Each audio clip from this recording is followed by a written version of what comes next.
उत्पत्ति ग्रंथ अध्याय 18 वाक्य संख्या 1 से 14 में हम 3 पुरुषों के बारे में पढ़ते हैं जिन्होंने इब्राहिम को दर्शन दिया। वे 3 पुरुष कौन हैं?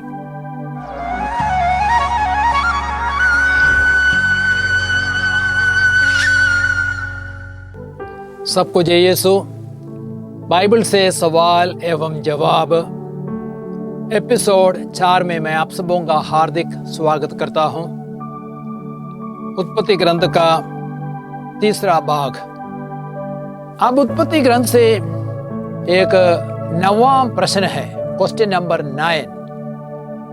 उत्पत्ति ग्रंथ अध्याय 18 वाक्य संख्या 1 से 14 में हम 3 पुरुषों के बारे में पढ़ते हैं जिन्होंने इब्राहिम को दर्शन दिया।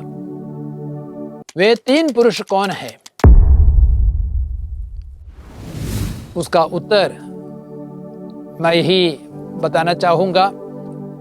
कुछ लोगों ने सुझाव दिया है कि वे 3 पुरुष स्वर्गदूत हैं, लेकिन उत्पत्ति ग्रंथ अध्याय 18 वाक्य संख्या 1, 13, 20, 22, 26, 33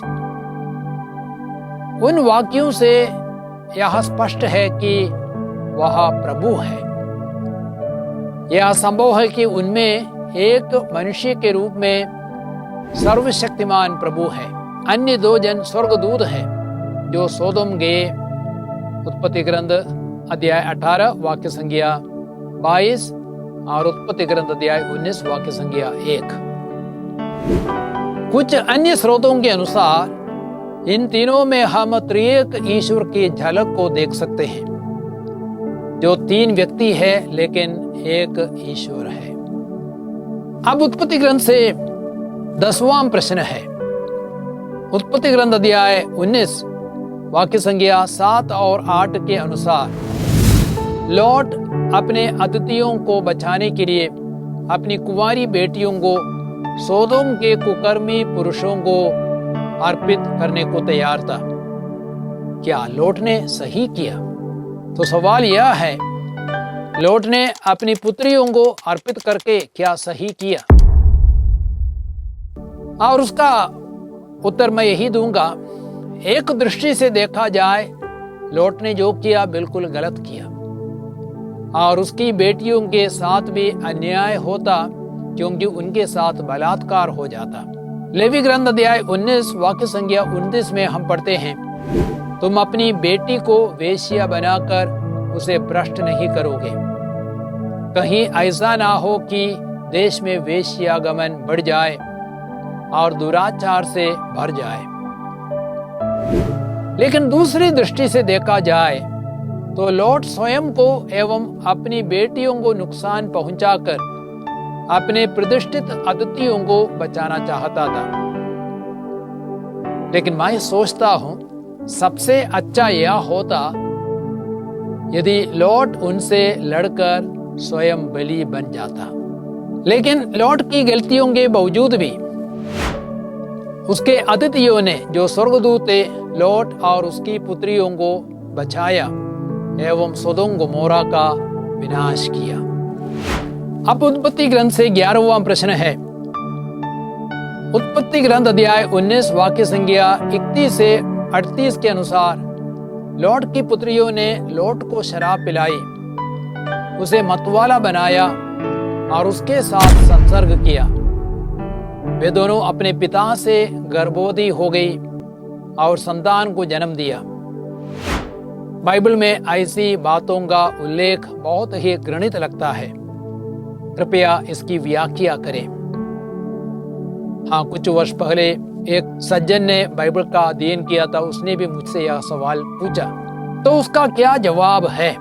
उत्तर में मैं बताना चाहूंगा, सोदोम गोमोरा के विनाश के बाद लॉट की पुत्रियों ने सोचा कि उस प्रदेश में कोई भी पुरुष नहीं था जो उनके साथ विवाह करे, और वे अपना वंश बनाए रखना चाहती थी।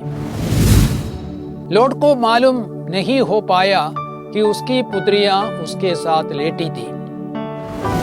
संपूर्ण बाइबल की शिक्षा की दृष्टि से देखा जाए तो लॉट की गलती यह थी कि वह बहुत अधिक शराब पीकर मतवाला हो गया और उसने अपने होश को खो दिया। यदि आप सूक्ति ग्रंथ पढ़ेंगे अध्याय 20 वाक्य संख्या 1 और गलातियों का पत्र अध्याय 5 वाक्य संख्या 21, एफेसियों का पत्र अध्याय 5 18, अंगूरी पीकर के मतवाले नहीं बनना है और उसे विषय वासना उत्पन्न होती है। तो शराब पीकर के मतवाला बनना एक गलती थी और उसकी पुत्रियों की गलती यह थी कि उन्होंने अपने वंश को बनाए रखने के लिए बिल्कुल घृणित काम किया, अर्थात अच्छे उद्देश्य की प्राप्ति के लिए गलत मार्ग को अपनाया। बाइबल में लिखा गया है, तुम में कोई अपने निकट कुटुंबियों के पास जाकर उसका शील भंग नहीं करोगे। लेवी ग्रंथ अध्याय 18 वाक्य संख्या 6। पुत्रियों ने लौट से पाप कराया, लेकिन हमें यह भी सोचना है लौट के समय लौट और पुत्रियों पर मूसा द्वारा दिए गए नियम लागू नहीं था, क्योंकि मूसा के नियम करीब 750 वर्षों के बाद आए। जब नियम नहीं था तो हम उन पर नियम का उल्लंघन करने का आरोप नहीं लगा सकते हैं। साथ ही ईश्वर ने ये सब होने दिया, हम कह सकते हैं। बड़ी पुत्री को एक पुत्र पैदा हुआ जिसका नाम मोवाब रखा गया, जो मोवाबियों का मूल पुरुष बना। उत्पत्ति ग्रंथ अध्याय 19 वाक्य संख्या 37। यीशु की वंशावली में मोवाबिन रूत का उल्लेख मिलता है, जिसने दाऊद के दादा ओबेद को जन्म दिया। हमारा ईश्वर एक ऐसा ईश्वर है जो बुराई को भी भलाई में परिणत कर सकता है। ईश्वर आप सबको आशीर्वाद प्रदान करे। पिता पुत्र पवित्र आत्मा के नाम पर आमीन।